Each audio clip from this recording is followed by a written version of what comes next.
Paul, you welcome Shrewsbury Town on Saturday. Their head coach is a man you know pretty well. Tell us about Paul Hurst. Yeah, great, Kirsty. Great kid. I played with him for years. Really resolute, determined pro. We signed. It's a bit like Foz, really. The manager signed loads of left backs to replace him, and no one ever replaced him. They came in for a bit, looked good for a bit, and then Hursty saw him off every single time. So I think he's like the longest, most appearances at the club. But just a really good guy, really solid, reliable. It doesn't sound very exciting, I'm saying it, does it? I'm not saying, but he's quite funny. He does see the world like I see it, so we have some right dour chats.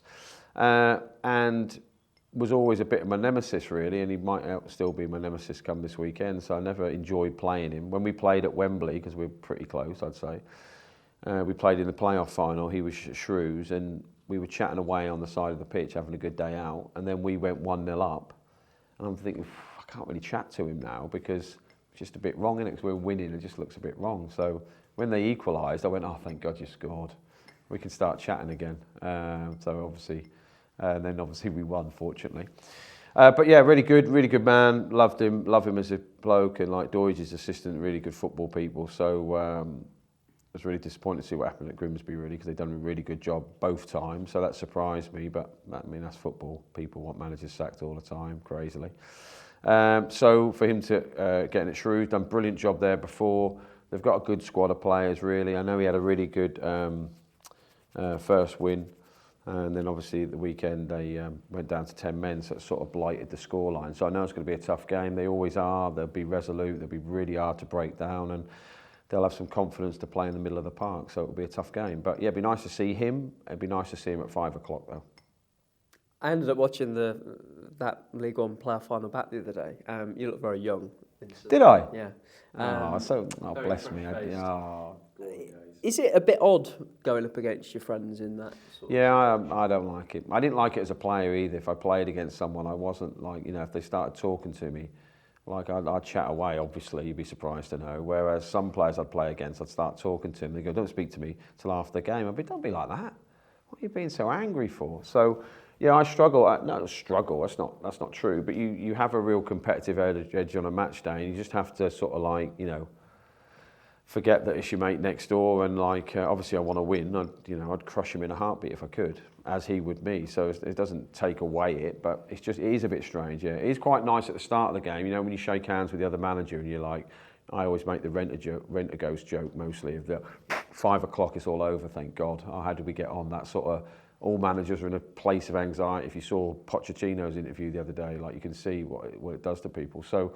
It is a stressful environment, but when you see your mate before the game, you're like, what are we doing? What are we thinking here? So I always enjoy that. So it's even more so when it's your friend, but it doesn't make any prep or the game itself any more difficult. You don't have so much, not that it happens a great deal now anyway, but you don't have the whole, what are you saying? That's the fourth for. What are you saying? You don't have all that. Well, I don't. I never argue with my friends. I'm like, come on, don't be that guy. So it does make it different, is probably the best way to put it. Let me ask you about another man with Shrewsbury connections. James Collins, up for 2 Player of the Month awards this week. What was it? 5 goals in 6 games for you in January. How important has he been, especially recently? He has been the ticking heartbeat of the team, really. I appreciate at the start of the season we had, 4 strikers, so his game time wasn't where he possibly wanted it to be, but then the other 3 would say the same. They all want to play 90 minutes and get carried off like in front of Caesar. So they all want the same thing, but his dedication away from the game, not away from the game, but away from the grass is something to behold. So if I go in the gym after training on most days, he's always in there with the senior pros. He's got food fetishes like I have, as in like guilt, hence why he always looks in amazing shape. And he literally gives you everything. So, look, you can criticise all the players all the time, unless even Man City players, you can watch them and go, oh, he should have done this, should have done that. I understand that with all the players. You cannot criticise his dedication or his professionalism, or he gives you everything he's got. So again, at the weekend, he came out with the top stats on the attacking players. He covered more distance than Alfie May, and everyone talks about Alfie May, and I like Alfie May, by the way. I think he's been brilliant this year. And he scores goals, but the distance he covers, how busy he is. But, you know, Colo outran him. And so him leading the line is essential. And if something happened to him, then, you know, me or Rich would have to play, which wouldn't be good for anyone who's bought a season ticket. So, yeah, long may we keep him as fresh as we can, but it's difficult. You know, he plays Saturday, Tuesday, Saturday, he sort of plays every minute of every game, which is a big ask. And obviously as well with him, it's not just trying to lead the line and trying to score goals, which is the hardest thing in football to do, obviously. It's all his defensive actions, his tracking back, his organising, his helping out on set pieces defensively, his general drive is pretty impressive. So yeah, he's a testament to the sport. He's been very important to you. Nathaniel Mendes-Lang has as well. Goal scorer at the weekend, went off injured. Any update on him? Yeah, the update is he's sore. I think he'll be fine, but he's just sore.